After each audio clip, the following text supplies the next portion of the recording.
അസ്സലാമു അലൈക്കും. Jeffrey Epstein എന്ന കൊടുംകുറ്റവാളിയുടെ കുറ്റകൃത്യങ്ങളെക്കുറിച്ചുള്ള ഫയൽ അമേരിക്കൻ നീതിന്യായ കോടതി പുറത്തുവിട്ടിട്ടുണ്ട്. ഇതിലൂടെ പല പ്രമുഖ വ്യക്തികളെ അല്ലെങ്കിൽ വലിയ ആളുകളെ ലോകം കണ്ടിരുന്ന പലരുടെയും മുഖമൂടികൾ അഴിഞ്ഞു വീഴുന്ന കാഴ്ചയാണ് നാം സോഷ്യൽ മീഡിയയിലൂടെ നീളം കണ്ടുകൊണ്ടിരിക്കുന്നത്. ഈ അവസരത്തിൽ എന്തുകൊണ്ട് നമ്മുടെ വിശ്വാസത്തെ നമ്മൾ മുറുകെ പിടിക്കണം എന്നതിനെക്കുറിച്ച് ഒരു 2 വാക്ക്.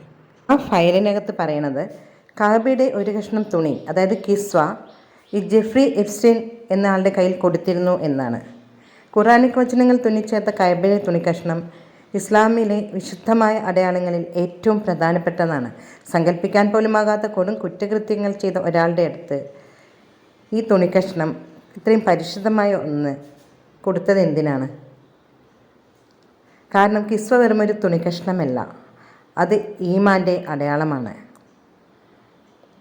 ദശലക്ഷക്കണക്കിന് മുസ്ലിമീങ്ങൾ തോളോട് ചേർന്ന് ഒരൊറ്റ റബ്ബിനെ ആരാധിക്കുന്ന ഇടമാണ് കാബ. സകലമായതിൻ്റെയും ശ്രേഷ്ഠാവിന് മുന്നിലുള്ള സമർപ്പണമാണത്. പരിശുദ്ധവും ഭക്തിസാന്ദ്രവുമായ ഒരിടമാണ്. ഇതിൻ്റെയൊക്കെ കാരണം ഇതാണ്: ഇരുളിൻ്റെ സന്തതികളായി അവർ സത്യത്തെ അപകീർത്തിപ്പെടുത്തുന്ന മന്ത്രവാദങ്ങളിലും കർമ്മങ്ങളിലും ഏർപ്പെടാറുണ്ട്. പരിശുദ്ധമായ ഒന്നിനെ പരിഹസിക്കാനും നശിപ്പിക്കാനും വേണ്ടി ഇത്തരം ആളുകൾ ഹോളി ആയിട്ടുള്ള അടയാളങ്ങളെ ഉപയോഗപ്പെടുത്തുന്നു. സാധ്യമായ എല്ലാ മോശപ്പെട്ട രീതിയിലും അതിനോട് മര്യാദകേട് കാണിക്കുന്നു. ഇന്നത്തെ ലോകത്തേക്ക് നോക്കൂ. എപ്സ്റ്റീൻ ഫയൽ എന്താണ് വെളിപ്പെടുത്തുന്നത്? സ്ഫോടനം, ദുരുപയോഗം, അഴിമതി, അധാർമികത, സെക്സ് ട്രാഫിക്, എല്ലാ മനുഷ്യരുടെയും മനസ്സുകളെ ഇത്തരം കാര്യങ്ങൾ കീഴ്പ്പെടുത്തുന്നുണ്ട്. ഇതൊക്കെ സാധാരണമാണെന്ന തോന്നൽ എനിക്കും നിങ്ങൾക്കുമുണ്ട്. പിശാചിൻ്റെ യഥാർത്ഥ മുഖം ഇതുതന്നെ. എയ്വിളുണ്ടെങ്കിൽ നല്ലതുമുണ്ട്, ഇരുളുണ്ടെങ്കിൽ വെളിച്ചവുമുണ്ട്, പിശാചുണ്ടെങ്കിൽ ദൈവവുമുണ്ട്.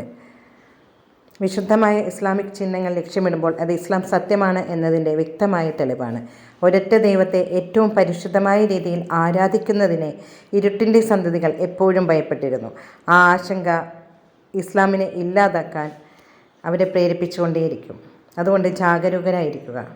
ഈ ലോകം നമ്മളെ അശ്രദ്ധരാക്കുന്നതിനെ നമ്മളിനിയും അനുവദിക്കണോ? നമ്മുടെ മുന്നിലുള്ള യാഥാർത്ഥ്യത്തെ ഇനിയും അവഗണിക്കണോ?